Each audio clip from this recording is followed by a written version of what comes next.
Bueno, muchas gracias. Primero de todo, quería agradecer también a Isabel y Mamen por la organización de estas jornadas, que sé que ha sido mucho trabajo. Yo soy de Barcelona, pero desde hace un año estoy, como ha dicho Isabel, en Bruselas, en la Universidad Libre de Bruselas, o sea que es un placer también volver a mi ciudad natal. Y también es un placer introducir a Diana Reckien.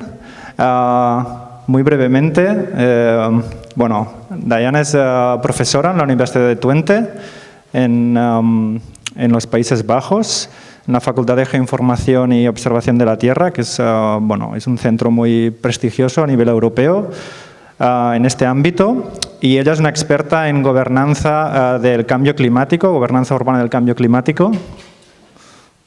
¿He sido yo? No. Tanto a nivel de adaptación urbana al cambio climático como de mitigación y sobre todo en relación a la vulnerabilidad, equidad y migración relacionada con el cambio climático. Y también importante destacar que Diana ha estado involucrada en el IPCC. Como sabéis, el IPCC es este organismo intergubernamental sobre cambio climático y su expertise se centra en el capítulo de toma de decisiones para gestionar el riesgo climático, sobre todo en ámbito urbano. So, Diana, I think the floor is yours.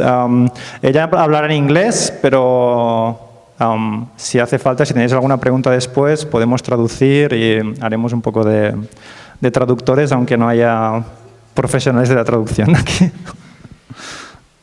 Yeah, so I need to switch to English. I cannot speak Spanish. I hope that you can follow at least.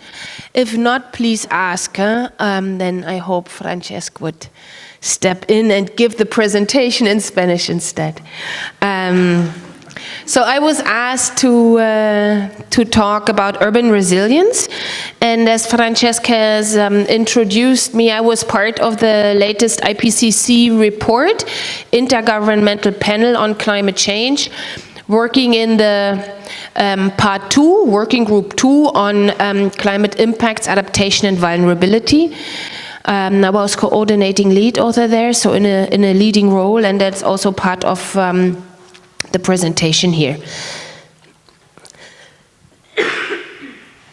I need to excuse myself, it's not COVID, I'm very sure I tested. It's just the bronchitis, yeah, from time to time I might need to.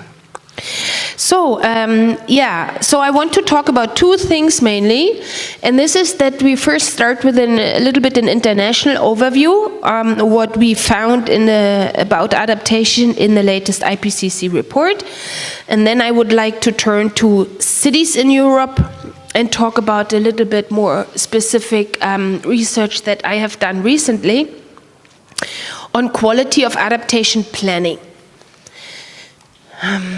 So, the IPCC starts with the scientific evidence is unequivocal. Climate change is a threat to human well-being and the health of the planet. Any further delay in concerted global action will miss the brief and rapidly closing windows to secure a livable future.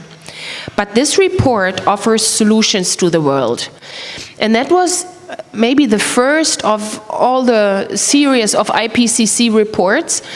It was stressed and communicated to us that this time we should really concentrate on solutions, not on what climatic changes are there, what risks and impacts, but really what we can do about it. So this report heavily summarizes and focuses on adaptation. And that's also where I step in here. So there is, of course, a whole part on risks and impacts, but I will skip that here and I will concentrate on the adaptation information. Action on adaptation has increased, but progress is uneven and we are not adapting fast enough. So the climatic changes that we see, we are even not able to adapt to those, let's say, rather, to the limited warming that we currently see. And here, for instance, an overview of, on the one hand, actors in adaptation, so cities, food, health, ocean, coastal, poverty, terrestrial, and fresh, so sectors, yeah, water and sanitation, and the other one is the risk or the hazard, drought, precipitation, flood, heat, Arctic sea ice, sea level rise, and oceans. We see that despite progress, most adaptation is fragmented and focused on planning. So we really are in a lot of stages, a lot of situations in the planning stage, and there is a substantial adaptation gap. What we see, for instance, there is most research and adaptation focuses on food, in relation to drought and precipitation in Africa, or food in relation to drought and precipitation in Asia. There's also a little bit on it in North America. And what we see in Europe, which is here, is that most publications concentrate on cities and floods. But for instance, on small island states, there is little information. There's also concerning, for instance, Arctic sea ice, there is a lack of information. There is, let's say here in Europe, a lack of information on poverty and things like this. That's how you can read this. There's also the bulk of adaptation is taken up by households and individuals, and there is a really large gap in the adaptation of the private sector and international or multinational governance institutions when it comes to actors. So here we have the actors on the left-hand side, households or individuals, civil society, private sector, local government, national or subnational government, and international multinational governance institutions. We see that households or individuals in Africa and Asia are those actors where most adaptation is reported in the scientific literature. And again, it's mostly related to food security and food issues. It really was, to be honest, a large surprise to us that households and individuals are at the current moment those actors most prominent.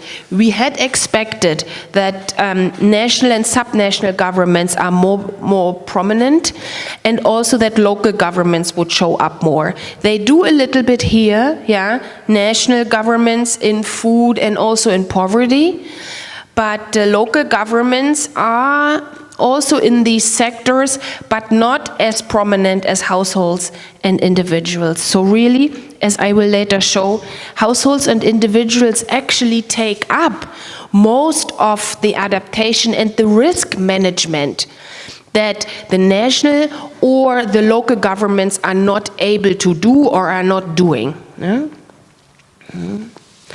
And then here a third one in respect to transformational adaptation.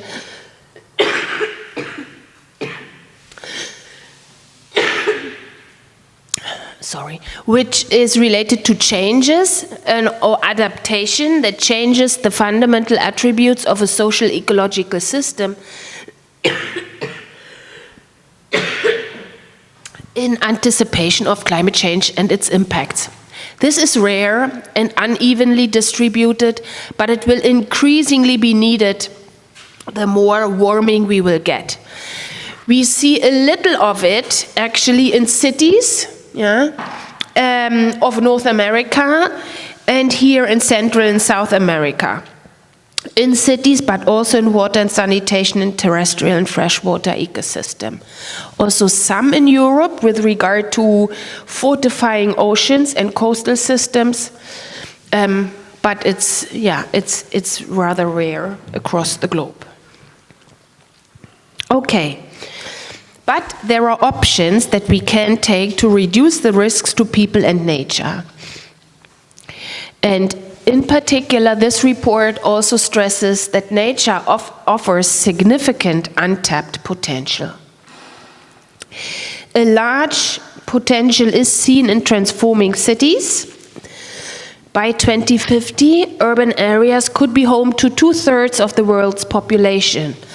And effective options are nature-based and engineering approaches together, so that you combine nature-based and engineering approaches, establishing green and blue spaces, also urban agriculture, but also social safety nets for disaster management.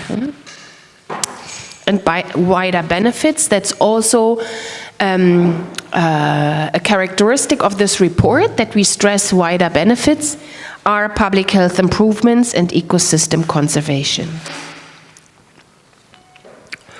A second issue, second potential is water management. I'm just getting...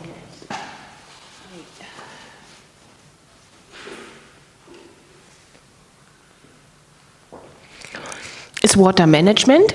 And here for options for urban areas, we stress rainwater storage and water saving technologies, moisture conservation in soils, so de-sealing, and we also see economic and ecological benefits as well as reduced vulnerability.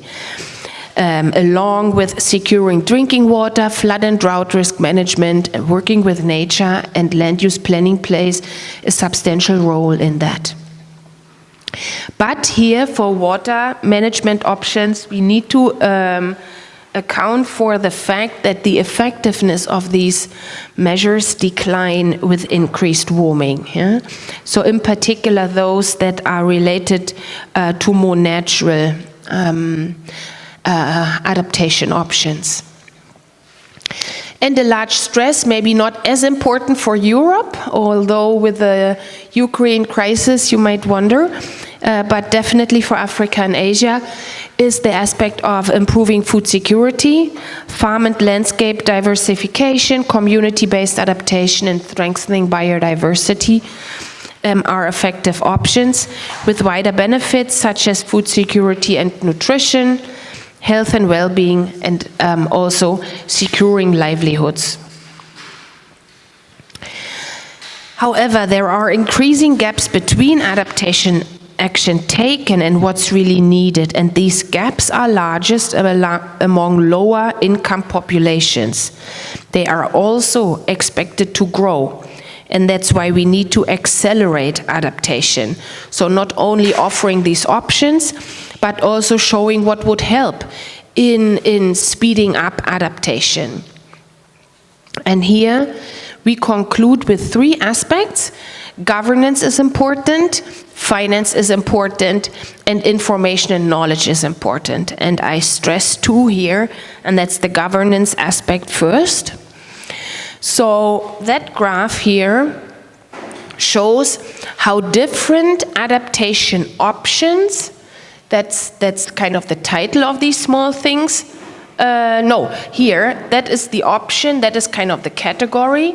How these are managed, either by the community, by private, or by the public. And how important each of these actors are. So you see yellow is here highlighted for the public sector. And I circled all those adaptation options that have a high contribution from the public sector. We have 1, 2, 3, 4, 5, 6 circles where the public sector is highly important. For instance, coastal ecosystem-based adaptation, strategic planned retreat, afforestation, ecosystem-based adaptation, resilient infrastructure, and support migration. We have communities and individuals with a high role in resilient infrastructure, in supporting migration, and in poverty reduction, which is also kind of surprising that again, poverty reduction is actually taken up or is managed mostly by the communities and individuals. So not by the state, not by the national and the local governments. And we see that the private sector, which has a medium contribution here in the insurance and in the diversification of livelihoods, that are the only adaptation options where the private sector has actually, let's say, a meaningful, a medium contribution. So the private sector governance is far underutilized. We really need to bring more the private sector into the game. But it's not difficult, because we see that for them it's not easy to see what's the return on investment. Yeah? In terms of governance, we could then summarize that political commitment and follow-through across all levels of government is key. Institutional frameworks are important, with clear goals that prioritize and define responsibilities. Enhancing knowledge of impacts and risks improves responses. Monitoring and evaluation of adaptation measures are essential. And inclusive governance that prioritizes equity and justice and direct participation is also highlighted as key. And now to the other aspect, finance. We see that since AR5, the gap between estimated costs of adaptation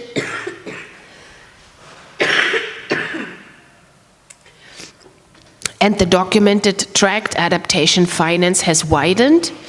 The absolute estimated adaptation costs are higher for developed countries, but for developing countries they are higher as percentage of national income.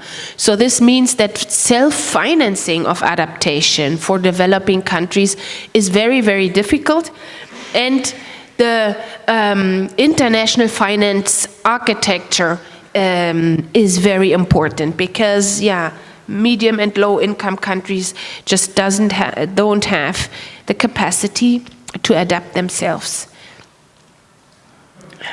Okay. And here again, private sector financing for adaptation has been increasingly promoted, but it is limited, especially in developing countries. The key challenge here is demonstrating the financial return on investment.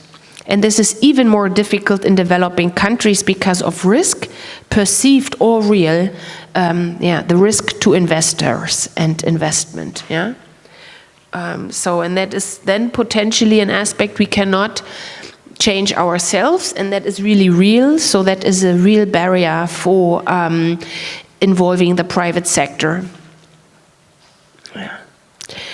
And as I said, we stress the wider benefits of adaptation. So for instance, here, that for more than 3.4 billion people in rural areas, improved roads, reliable energy, clean water and food security would really help to also work towards the Sustainable Development Goal 10 of reducing inequality, or policies that increase youth access to land on the very right-hand side, credit, knowledge and skills, can support agro-food employment, which would reduce, which would contribute to Sustainable Goal number 1, no poverty. So really tried to bring the different international agendas together and show that working towards a more global good would actually help in meeting many of these agendas. But we've also seen and highlighted more strongly than in previous assessment reports that maladaptation is happening. So that adaptation was meant in a good way but turned out to be detrimental, either for the people who were supposed to benefit, or to neighboring communities or neighboring jurisdictions. And we see that the most disadvantaged groups are again the most affected also by maladaptation.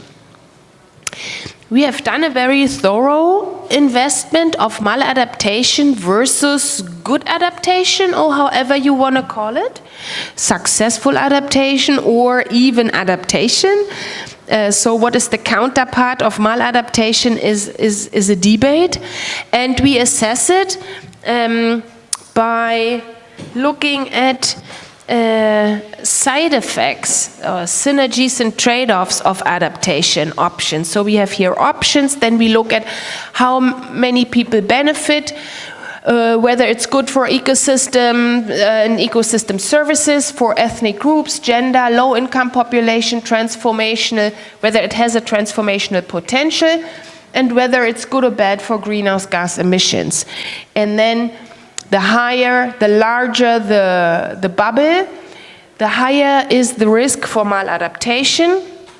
And then you can summarize these to an overall score, which is on the right-hand side. And what we see is that, for instance, there is a high risk for maladaptation in hard coastal infrastructure and coastal accommodation, so staying at the coast and building hard infrastructure that gives the appearance as if the people would be safe now, but also in terms of insurance. Insurance is here, because it is not good for ecosystem services. It does usually not include ethnic groups, and it is not very transformational. So it fortifies the status quo, but doesn't change the system. There is also a risk in spatial planning, because too seldom it actually changes the system. And is usually not accounting for low-income populations and ethnic groups. Also, water capture, storage, and water use and demand are options that have at least some risk of maladaptation. And you can also read this table by looking at the columns, which means that what we see here is that most adaptation options have a high risk for maladaptation, because they are not considering enough ethnic groups, low-income populations, and do not have a transformational potential. So these are actually the aspects that are most often neglected in adaptation, adaptation practices. On the other hand, and this is, if you would flip, if you would flip what you see, so you look at the very small bubbles, which means that there is a large potential for successful adaptation. There you see that nature restoration, minimizing ecosystem stressors, and ecosystem-based adaptation has a very high potential to end up as successful adaptation. Yeah? There is also one more here, diets and food waste. So really changing diets and reducing food waste. I didn't highlight that because it's not related to our topic today, but there are a few more. Also, social safety nets here has a high potential for ending up as good adaptation or successful adaptation. Okay, and now we turn to the second part. So that is kind of what I wanted to let you know, introduce you to, in terms of the latest findings of the IPCC, and now to own research that we have just finished on cities in Europe. We have made an assessment of adaptation planning.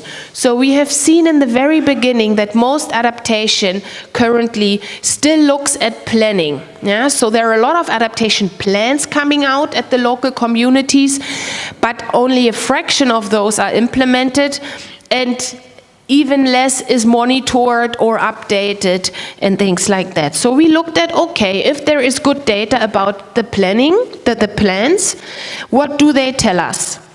And we start from the assumption that, of course, success in adaptation starts with a good plan. Yeah? So we say, okay, can we actually assess what a good plan is? And what is then the quality of planning in European cities, and are we getting better over time? That's kind of the main outcome. So we have here 328 cities across Europe.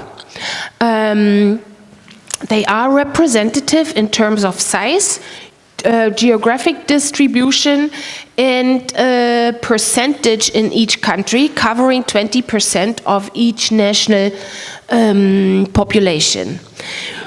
The greener ones are more recent plans. And you see that Eastern Europe has a lot more recent plans, but also Ireland and France, and some in France. In Ireland, that's connected to a national law, national jurisdiction, in which local communities have to update their adaptation plans. In France, it is also mostly connected to a national jurisdiction, to the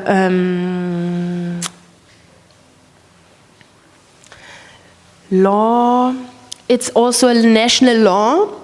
And in Eastern Europe, these are very fresh adaptation plans, just developed in 2018 and mostly 2019, also following a national guideline. Not a law, but you see here in Poland, for instance, a lot of them came out in 2018 and 2019, and they were following a national good practice guideline. So they all look very similar and came out in the same year, which shows us that this really helps. So national mandates telling local communities how you do an adaptation plan and which steps are involved really helps.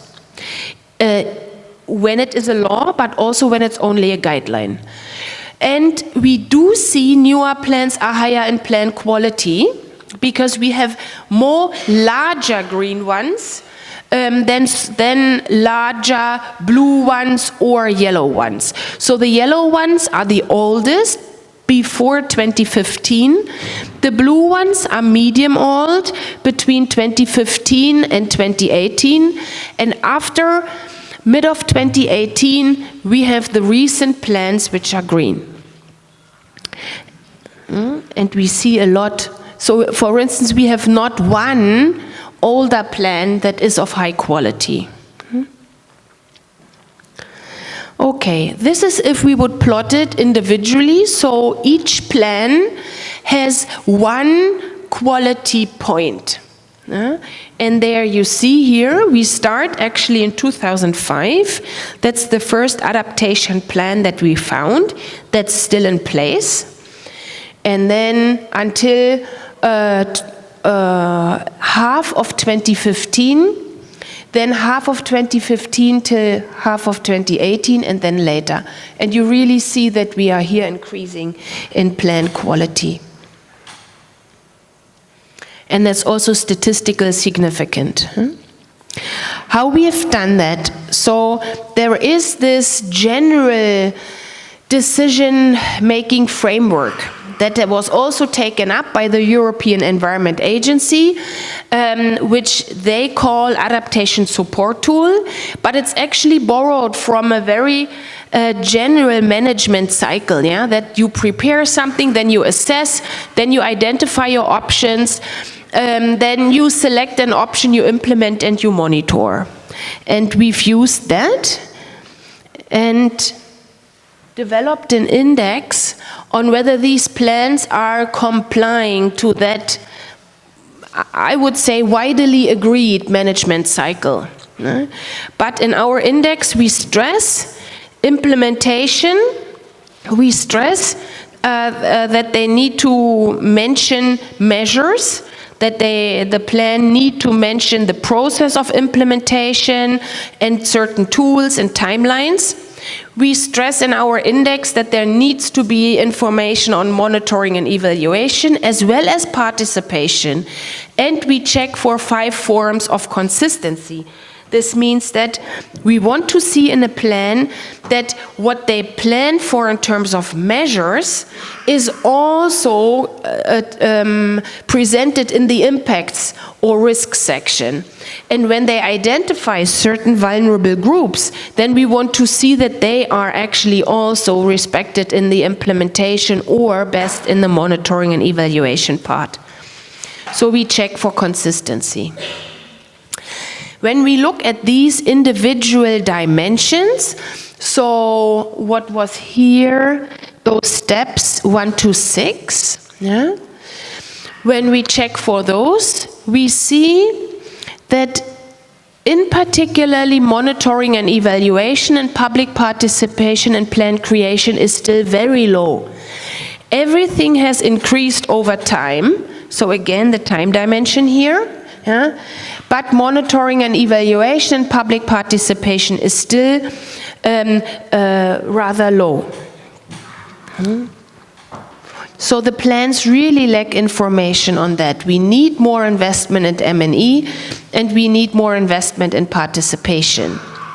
And when we now look at the same or similar information with regard to vulnerable groups, we see that even less vulnerable groups are considered in monitoring on evaluation. So of 60 plans that mention monitoring and evaluation and have an M&E plan, only something like 8 or 7 also mention that they want to run this by vulnerable groups. And in the participation section, that was even percentage-wise even lower. So these two are again problematic. When we look at who was regarded vulnerable and part of those principles, however, we see that children play a substantial role. So for instance, here in the climate impact section, kids were, that's the orange bar, kids were considered quite significantly and also in the adaptation measures. Yeah? The largest group is the elderly, so most actually plan for the elderly, and the third group are sick people and those in hospitals and care institutions. And what we learn from this is that we definitely also need to involve more vulnerable groups in plan making, and more vulnerable groups, particularly in monitoring and evaluation. And with that, I close. Thank you.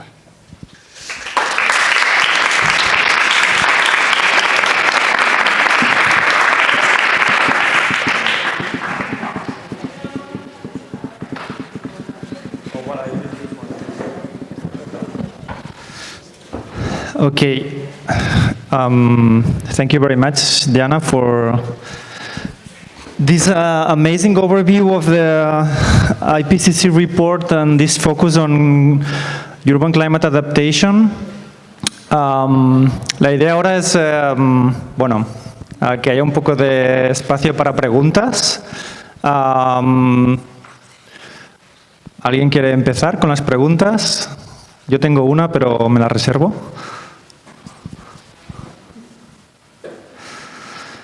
Sí. Bueno, intentaré hacer la traducción. I will try to translate. You have water here.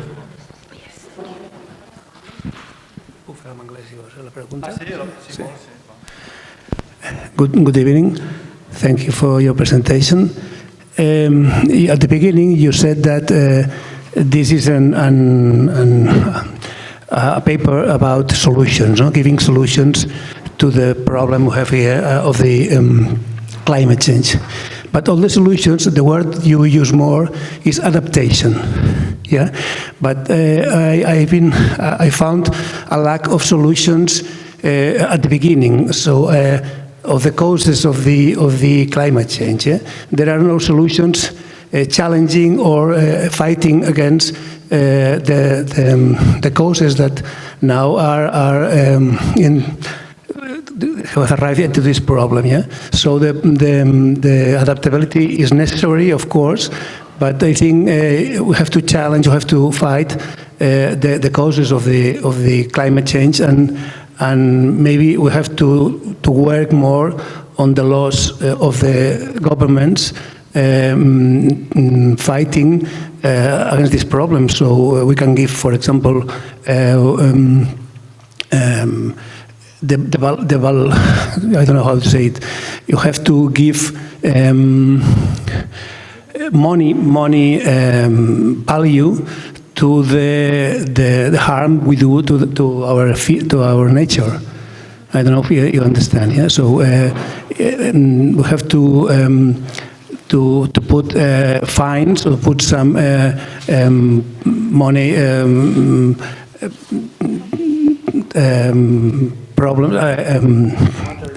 monetary value to the harm and the actions we are doing to the nature. Yeah? I don't know if this paper is working on this first step of the solution. So no need to translate. Thank you. So what I think I understood is that you are asking me about solutions to really fight climate change in the first place, right? Yeah. So this is what, at least in the UNFCCC and IPCC context, is then called mitigation, so that you mitigate the climate change, and that's a whole different working group of the IPCC. That is the working group 3 report, which came out 4 weeks after this report, and that is another 3,000 pages on. So this is 3,800 pages on adaptation, and the mitigation part I think has like 200 less or something. I think it was 3,600. And they are assessing the information that is out there, what would work in terms of reducing the emissions. Yeah. So I've spared that here because it was not my very own work and my contribution at the IPCC, and because Cool Schools has at least a large one of the large objectives is also in climate adaptation, although of course greenery also contributes to mitigation, so storing of carbon when we do it at a large scale. But you are totally right, and we also stress that no matter what we do in adaptation, reducing emissions is the most important aspect over the next, probably 10 to 30 years. If we do not get it right in those 10 to 30 years, then we cannot do much with adaptation. So mitigation is actually more important. Yeah. Absolutely agreed. But I didn't talk about this because it was not my own report, so I can only just, I would only be able to give you a very general sense. I was not really involved in the work per se. Yeah. Thank you. More questions? Yes, Filka. Sorry, a very quick one. Thanks for the presentation, very detailed, and it's always very nice to have a view of someone who's been working actually on the reports. With respect to the first part of your presentation, you were speaking about the private sector and the untapped potential in the private sector, and you were mentioning in IPCC report that it has to do with a little return on investment that has to do with climate adaptation. But it makes me wonder overall, isn't there critical reflection within the team of the IPCC on the very mechanisms that's generating this return on investment in terms of its role in dynamics, in the sense of if we start from logic to want to have return on investment of climate adaptation, then it's very much based on economic model based on growth. So in that sense, I was wondering whether there is kind of other way of perceiving the private sector, so it's kind of evolving in terms of extracting the benefits that the private sector is already absorbing, all the externalities they generate, and rather just thinking of how they might create more profit, rather just thinking of how they could actually profit less, so that would create much more climate adaptation. You know what I mean? So in the way, just kind of rather than just thinking that the private sector needs to generate profit from climate adaptation, can't we just change the logic and drop the whole idea of making profit out of climate adaptation, because that's the very problem that caused the climate adaptation, climate change in the first place. So I'm just thinking whether this vocabulary, this imaginary, this logic was there in the report and the team. I imagine that had created a lot of debates, different opinions within the team. It's very difficult to come up with, but just like I was wondering, what's your internal reflection on that? Yeah. Okay. So yes, thank you for the question, and I mainly agree. Yeah, it's very hard to show return on investment that is a public good. Huh? So kind of the individual benefit from it is hard to monetize. However, for the IPCC, first of all, I need to say that we are assessing the scientific literature. So when there is nothing in the scientific literature yet, or the studies that are out there are not very solid, then we cannot mention them. Then we can just not include them.